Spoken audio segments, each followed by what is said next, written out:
Welcome back. Today we're going to be looking at absolute value functions. It's going to be taking that absolute value equations that we've already looked at and applying it to functions with inputs and outputs. It's going to be a little bit shorter of a chapter, so we'll get started right away. All right, the first thing that we're going to look at is how to write an absolute value function and remove the absolute value.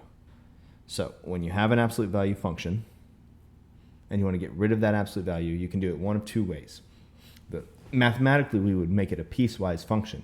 But if we're solving this equation, we might break it into two sections and solve them differently. And instead of putting it side by side, we might put it top and bottom and work our way down like we usually do. Mathematically, what we're doing is we're breaking into a piecewise function where we're taking all of the negative values and we're making them positive by introducing a negative sign outside of the function. And so what that's going to look like will be a little bit differently based on the equation and how many constants or coefficients there are in it. But the premise of what we're doing is we're taking the negatives and we're flipping them to positive. We're taking the negative outputs, adding a negative sign to flip them to positive while keeping the value the same.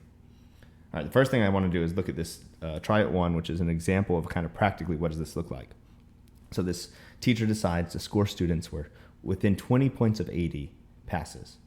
So the best way to look at this is to draw a number line. I like drawing number lines because they're easy to visualize. You say, okay, an 80 is definitely passing. But if you're within 20 points of 80, you're also passing. So what that's doing is the teacher's allowing a 60 to pass, and the teacher's also allowing 100 to pass, right? And so we're going to say, okay, how can we represent with this with an absolute value? We're saying, well, the absolute value is kind of like the distance or the value itself, not the negative or positive sign, right? And so the distance from 80 on either side, they write as 20 points, right? And so what the teacher's saying is, if you are closer or less than 20, then you pass. So now we just decide, okay, well, what's your grade? Maybe we'll call it G for grade. If your grade minus that 80 mark is less than 20, you pass. So let's try it with a couple numbers, make sure this checks out or works out well. Just a practical example of where does the absolute value come into play. Well, let's say you make a 91, right? Well, 91 minus 80 is 11, almost said 9, is 11. Is 11 less than or equal to 20? Yeah, so do you pass? Yes. And so a 91 falls under the passing criteria. And let's check on the other side. What about a 61? The teacher's being a little nice. 61 minus 80, you're probably going to end up with a negative number, right? Probably end up with like negative 19.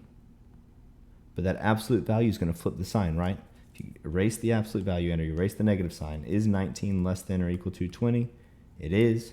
That seems to be a formula that takes care of this teacher's criteria using the absolute value function, which is measuring the distance from 80 that you scored. All right, what does the graph look like? If you've been studying, like I've been saying and repeating over and over, those toolkit functions from chapter 2, and you've seen that absolute value function, and here is just a bunch of shifts happening to it. So you can see from the last section where we did transformations of functions, here's some transformations being applied to the absolute value function. And so what we're going to do here is we are going to apply some shifts to our own absolute value function. So write the equation for an absolute value function and then it has all these transformations. Instead of applying the transformations, what I want to do first is just make sure we have a good grasp on what the toolkit function looks like. So f of x. F of x, I'll do it in red, it's going to start at 0 and go up and over, up and over, up and over one value each time. And then instead of going on the negative like that and making a line, it's flipping across the x-axis and turning into this triangle-looking shape with some arrows because it's going on forever. And now what we're going to do is we're going to shift this using the order of shifting and the order of transformations.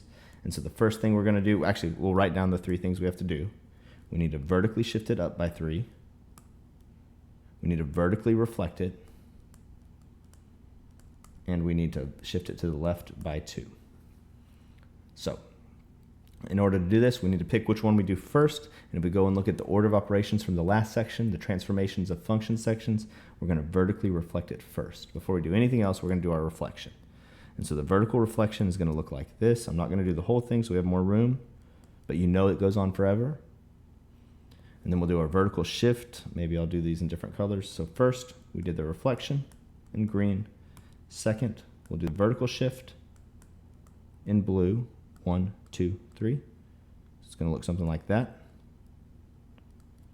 And then lastly, in orange, we will do our leftward shift by 2. And we'll do this in actual lines so it looks prettier. So we're shifting to the left by 2, and we're drawing our final function, up 1 over 1, up 1 over 1, and we can give it some arrows so we know that it goes on forever. And that orange would be our final h of x, and we want to write our function. And so how do we write our function? Well, we need to remember a reflection is a negative on the outside, and addition on the outside, f of x plus 3, sends it up 3. And on the inside, it's flip-flop, right? So it's going to the left, and you might think negative. It's not. You're going to add 2 because of that negative sign onto the inside. So our final h of x in orange is probably going to look with a negative on the outside, the absolute value function, a plus 2 on the inside of the absolute value, and a plus 3 on the outside. And there is our final h of x after applying those 3 functions. And there's the graph of h of x in orange on the left. All right, so we've got this absolute value. Now we're going to have to solve. We're going to have to do some solutions of absolute values. We're going to have to find the function, isolate some variables, and solve for 0, where it says that f of x equals 0. So let's get started, and we'll get 0 equals the absolute value of all of this stuff minus 3. So we're going to take this function, and we're going to solve it just like we would normally. But the primary step is this first step, which is isolate the absolute value. Whether it's multiplied, added, divided, subtracted on the outside, get all the outside stuff over. So the first thing we're going to do is draw a line straight down and get rid of that 3 because it's on the outside. Plus 3, and we got 3 equals absolute value of 2x minus 1. And now we got to apply our piecewise function. Now we're going to apply step 2, where we use the properties of the absolute value to isolate this into 2 different types of equations. We're going to go over here, and we're going to go over here, and we're going to say this 2x minus 1 on the positive side of things leaves 3 alone. It says, hey, what if that inside was positive? Nothing would change, we're good. But if that inside turned out to be negative, we'd have to flip the sign, right? So we've got 2x minus 1 equals a negative 3. With the equal sign, sometimes I'll see people write an equals right here, negative 3, and work their way down in 3 different equations. That's okay too. But be really careful because 3 doesn't technically equal negative 3, so splitting it into 2 different equations is a better mathematical way to do it. Then we solve each one separately. So we've got 2x equals 4, x equals 2. We got a solution. And on this right side, we need to solve plus 1, 2x equals negative 2, which means x equals negative 1 if we divide both sides by 2. So we've got a solution set of negative 1, 2. All right, so there's how to solve an absolute value by splitting it into 2 problems and flipping the sign for one of them. And that is all we have on absolute value. There's more practice problems and exercises in the book. If you want to work on those before trying your homework to maybe get a better grade and master the material, I would highly encourage that.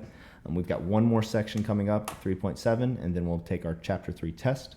So it's really important that you work through these problems, work through all of Chapter 3, go back and work on practice exercises as you study and master the material for the Chapter 3 test.